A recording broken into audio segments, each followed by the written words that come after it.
யாரை நம்பி வந்திருக்கிறோம், நாம் யாரை ஆராதிக்கிறோம், அவர் யாரு என்னார் என்று நமக்கு ஒரு நிச்சயம் இருக்கணும். நிச்சயம் இல்லாதவர்களாக, நம்பிக்கை இல்லாதவர்களாக நாம் ஓடக்கூடாது, நம்பக்கூடாது. பவுலுக்கு நல்லா அந்த ஒரு மைண்ட்ல இருக்கு.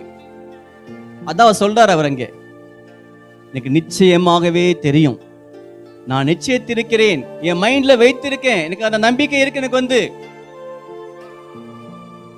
நம்ம எல்லாருக்கும் ஒரு நம்பிக்கை, நம்ம எல்லாருக்கும் ஒரு நிச்சயம் என்ன தெரியுமா?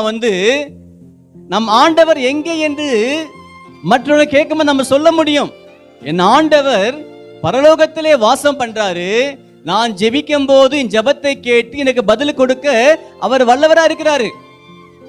ஒரு நிச்சயம் எனக்கு இருக்கு. என் ஆண்டவர் எனக்காக மரித்து பரலோகத்துக்கு போனாரு, எனக்காக ஒரு ஸ்தலத்தை அங்க ஆயத்தம் பண்றாரு, மறுபடியும் என்னை அங்க அழைத்து கொண்டு போவார் என்ற